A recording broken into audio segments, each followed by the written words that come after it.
There's something uniquely horrifying about hearing the word sewage screamed at full volume by a woman holding your garden hose like it just bit her. Especially when she's standing in a swimsuit next to a half-filled pool and your entire neighborhood is filming from behind their hedges. Yep, that's me standing on my porch with a coffee in one hand and the county's water violation hotline on speaker in the other. You're probably wondering how we got here. How a simple backyard hose turned into suburban warfare.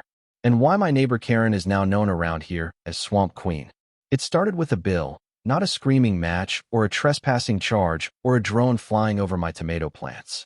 No, the chaos began with a humble, slightly too thick envelope from the Willow Lane Utility District. I remember peeling it open with one hand while sipping coffee in the other, fully expecting my usual 45 and some change. But when I unfolded the statement, my eyes locked on a number that didn't make sense. 312.46 for water. That's not a typo. I triple-checked. I live alone, don't own a hot tub, and the closest I get to landscaping is occasionally spraying the driveway when the squirrels get bold. But here I was being billed like I was running a car wash and in a legal water park out of my garage. I chalked it up to a fluke. Maybe a pipe leak. Maybe the meter was read wrong. That is until the next month's bill showed 341.82 and the one after that 368.09.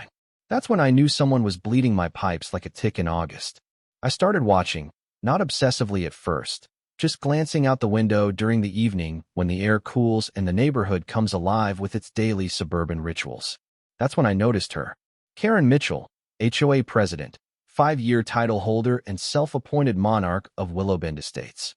She was leaning on the side of my fence, the one that separates my back gate from the alley that connects our lots, casually tugging my garden hose through a gap in the boards. At first, I thought she was just borrowing it. You know, one neighbor helping another. I even gave her the benefit of the doubt, maybe she thought I'd offered before. But when I stepped outside to say something, she disappeared, vanished like a ghost, leaving only the faint hiss of running water and the stretched green belly of my hose slinking under the fence like a stolen limb. That was the moment it clicked. The pool. Karen had installed a pool last spring, Olympic blue, obnoxiously oversized, and trimmed in some god-awful faux Mediterranean tile that she claimed blended with the natural aesthetic. What she meant was it made her lawn look like a set piece from a Real Housewives set. And now with the city enforcing water restrictions due to the summer drought, Karen's precious oasis was parched. She couldn't legally fill it without permits or ration allowances. But why bother with permits when you can siphon water straight from the neighbor's faucet like a mosquito with a platinum card? I set up a trail camera the next day. Not one of those cheap motion detectors, either. I pulled out the good one I use for deer tracking, tucked it behind the hydrangeas by the spigot. And just like clockwork, 2 mornings later, I had footage of Karen robe, sunglasses, coffee mug, and all turning on my faucet like it was her personal wellspring. Her little white pool hose snaked across the lawn under the fence and into her backyard like a vinyl umbilical cord feeding her chlorinated baby. I confronted her that afternoon politely. I swear I kept my voice low and calm. Knocked on her door, waited for the chime, and greeted her with a neighborly, "Hey, Karen, quick question about my water bill." She blinked at me with that tight-lipped HOA smile. The kind that says, "I'm pretending to be civil because there are witnesses." I told her I had footage. I didn't threaten her. I just asked if maybe she'd been using my spigot by mistake. She gasped, touched her chest, and gave me a line so oily it could have lubed a semi-truck. Oh goodness, no. I would never. Maybe it was the landscapers or that boy who walks dogs in the morning. Are you sure it wasn't someone else? I knew it was her. She knew it was her. But instead of owning up, Karen went full Karen.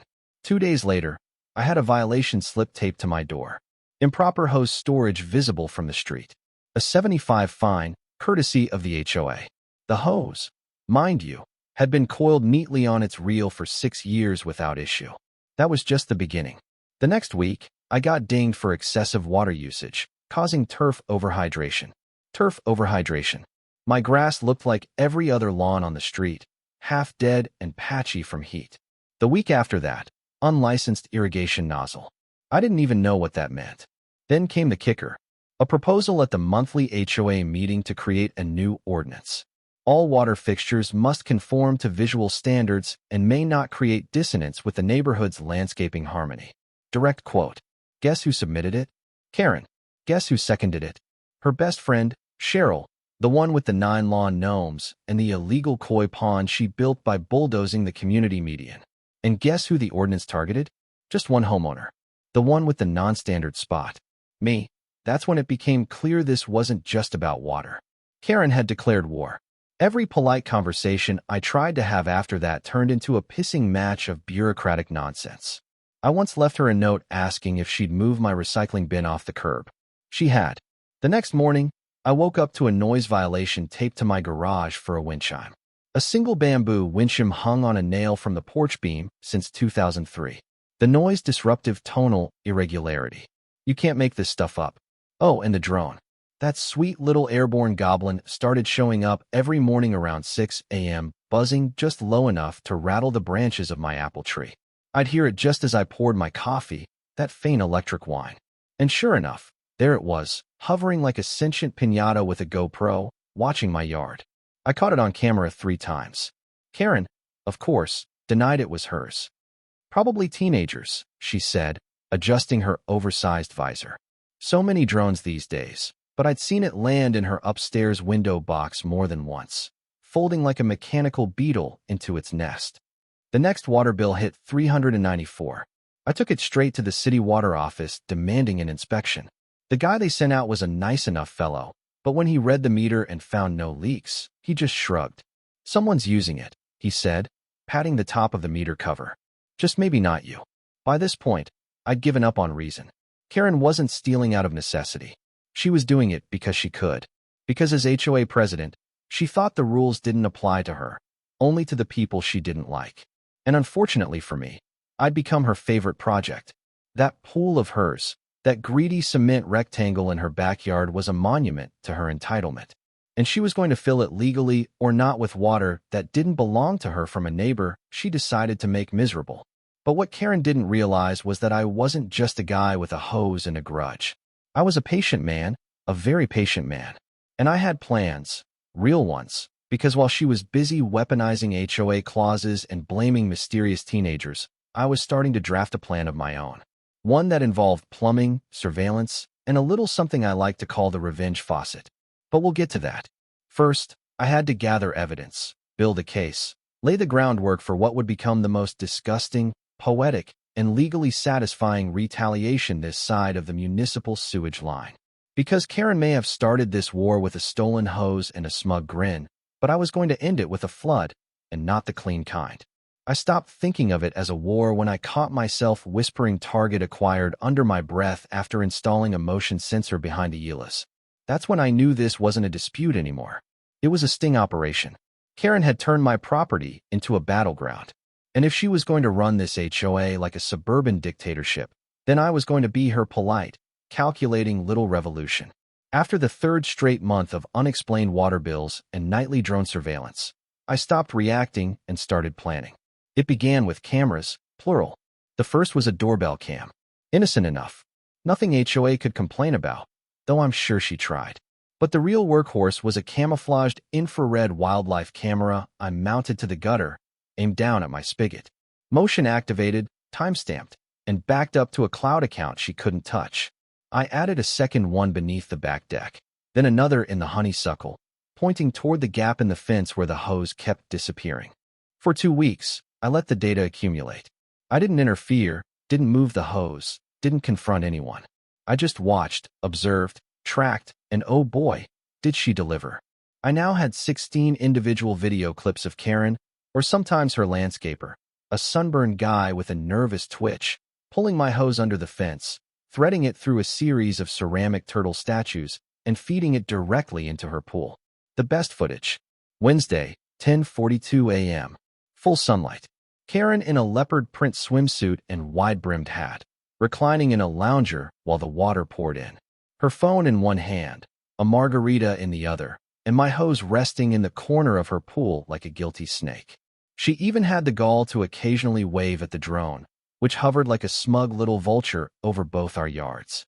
Speaking of drones, I finally got proof of that, too. My honeysuckle cam picked it up one morning at 6:30 a.m., lifting out of Karen's second-floor window planter like some futuristic cicada. It zipped across my yard, lingered over my deck, then took a scenic loop over my garden before returning to its nest. I uploaded the footage to 3 separate hard drives, 2 cloud accounts, and a thumb drive I now kept inside my sock drawer like it was nuclear launch code. But even with all that, I knew evidence alone wasn't enough. Karen was the HOA president, and the HOA was her kingdom. Complaints against her disappeared like socks in a laundromat.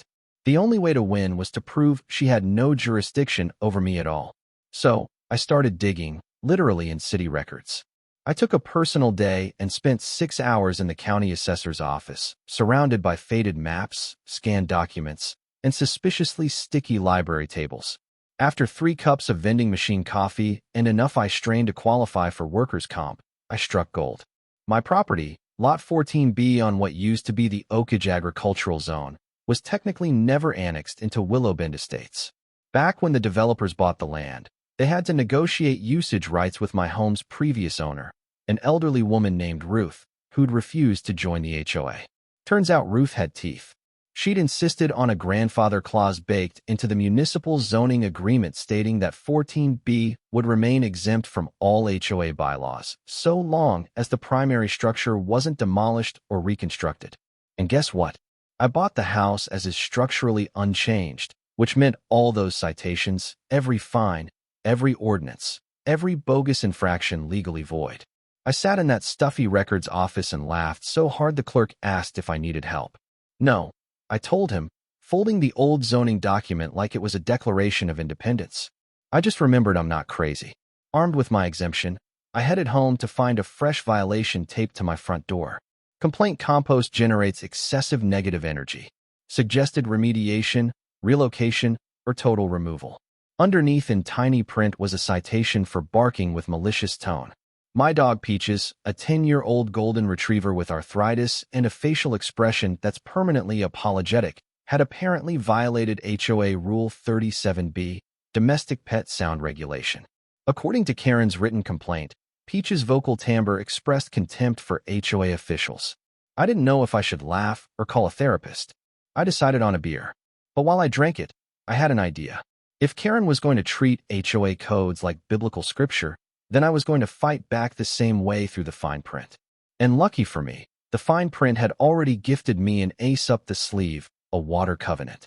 It was buried in the same zoning archive where I found the grandfather clause, an ancient municipal utility agreement from 1972.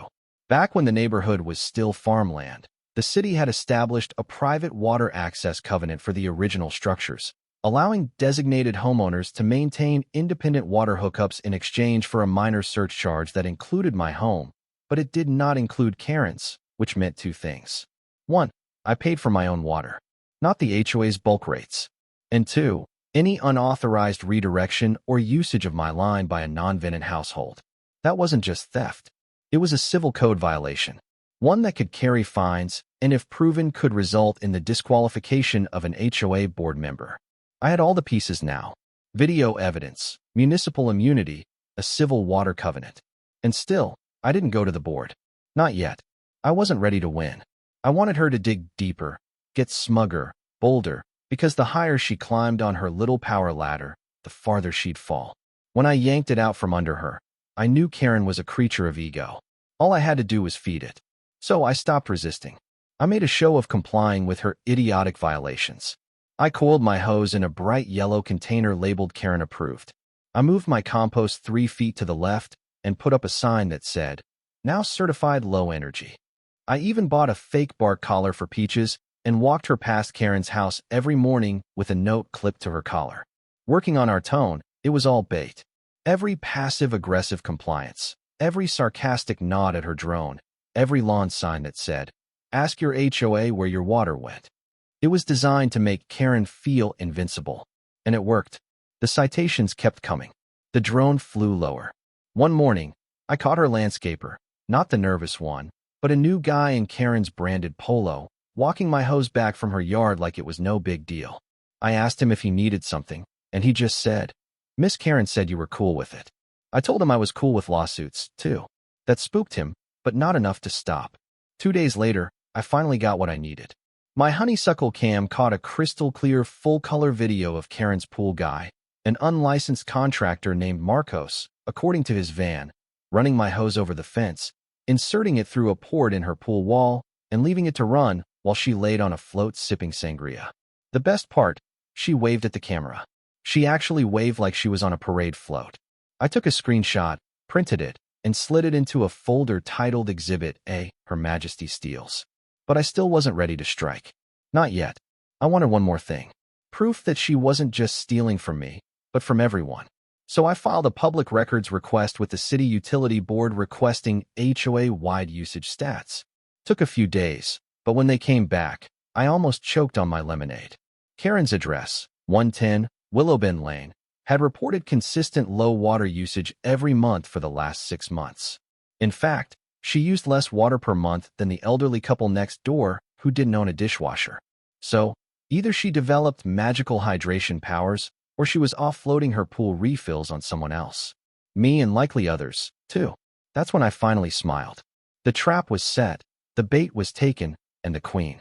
She was floating in her stolen water throne, blissfully unaware that the peasant from next door was about to teach her the true meaning of dirty politics. And I mean that quite literally. But we'll get to the sewage soon. The idea came to me while elbow deep in a busted garbage disposal, listening to my old buddy Cal, the closest thing I've got to a plumbing Yoda, ramble about septic codes and municipal loopholes over speakerphone. I wasn't even thinking about revenge at that moment, not consciously. But as Cal said the phrase gray water redirection, I dropped my wrench and just stood there in the silence, staring at the ceiling like I was waiting for divine approval. Gray water. The term itself has a certain poetry. Not raw sewage, not clean drinking water, just the murky, mildly disgusting middle ground where laundry runoff and shower dribble live. Not toxic enough to violate federal law, not clean enough for anything useful. But when piped somewhere on purpose, it can become something beautiful, something symbolic, something absolutely humiliating for someone who steals water with a smug smile and a leopard print floaty. So, let me get this straight. I asked Cal later that afternoon, pacing around the backyard with a legal pad full of sketches and evil doodles. You're telling me that with the right backflow diverter, I could legally reroute the spigot by my fence to connect to the auxiliary drain line? Cal paused, probably realizing he was complicit in something that had the word retaliation written all over it. In theory, he said slowly, as long as you cap off the portable supply and mark it as non-potable, you'd have to use a dual valve fitting with a vacuum breaker. You're not trying to poison anyone, right? Of course not, I lied. Just trying to discourage unauthorized use. He chuckled, but not in a warm way. You're up to something. I'm both impressed and afraid. I got city permits the next morning. Told the clerk I was installing a gray water system to irrigate a native plant demonstration zone. She didn't even blink, just handed me a packet and wished me luck. It's amazing what bureaucracy will approve if you use enough buzzwords and wear a shirt with buttons. By the end of the week, I'd rerouted the external hose spet, the very one Karen's pool boy used like a lifeline, into the auxiliary drainage system in my basement. Normally, it only handles overflow during major storms. But now, it was connected to a reservoir that captured everything from the upstairs shower drain, washing machine outflow, and a little leftover runoff from the laundry sink. Not exactly a biohazard, but enough to smell earthy, slightly fermented. Like if you left a locker room towel in a blender and then poured it over warm concrete. I even labeled the new setup. A shiny red sign that read non-potable. Do not drink just in case. I wanted this to be legal, poetic, and undeniable. Then I waited and waited. For 3 whole days, Karen didn't touch the hose. I began to think she'd caught wind of my trap. That maybe one of her drones had picked up the plumbing work or that her landscaper had finally developed a spine. But no, it turns out Karen was simply planning a party. I found the flyer wedged into my mailbox on Saturday morning, printed on glossy card stock. Willow Bend Poolside Social hosted by HOA President Karen Mitchell. Sunday at 2 p.m. swimsuits encouraged. Mimosas provided. The woman had the subtlety of a foghorn in a church. I marked my calendar. I mowed my lawn. I cleaned my windows. And at precisely 1:37 p.m. on Sunday afternoon, I watched from behind my blinds as Karen's landscaper, now wearing a branded Mitchell HOA visor, came strutting down the alley and reached for my hose. He looked both ways like a cartoon bandit, then yanked the green coil through the fence like always. I clicked the record button on my backyard camera and leaned back in my chair, heart racing like I was about to detonate a heist. The hose stretched taut across the yard. He connected it to Karen's filtration rig, some monstrosity she bought online that claimed to remove 99.9% of toxins from pool water, which is hilarious given what was about to happen, and cranked the valve. The water began to flow, not in a rush, not with pressure, but in a slow syrupy burble that you could almost smell through the screen. The first thing to hit them was the odor. I watched from my porch, coffee in hand, as Karen, sipping from a mimosa glass the size of a toddler's head, lifted her sunglasses and sniffed the air with a wrinkled nose. If you take one thing from this tale of garden hoses, HOA drama, and gloriously petty justice, let it be this. Never underestimate a neighbor with time, legal loopholes, and a long memory. This isn't just a story about water theft. It's about boundaries, literal, emotional, and legal, and what happens when someone crosses them repeatedly, armed with entitlement and a clipboard. So here's your survival guide to suburban warfare. Know your rights. Karen thought she ran the neighborhood. She forgot to check the zoning laws. Paper beats politics every time. Document everything. Drones don't lie. Neither do time-stamped videos and public records. If you're going to strike back, make sure your receipts are thicker than the HOA handbook. Play the long game. Revenge isn't about rage. It's about patience, planning, and a little plumbing ingenuity. Never strike while you're angry. Strike when the paperwork is bulletproof. Fight smart, not loud. You don't need to scream sewage in a leopard print floaty to make a point. Sometimes a non-potable hose and a quiet smirk say everything. Petty isn't always bad when it's justified and hygienically contained. A bit of gray water and moral clarity can go a long way. And finally, if you're going to steal from your neighbor, maybe don't throw a pool party with their utilities, and definitely don't wave at the camera.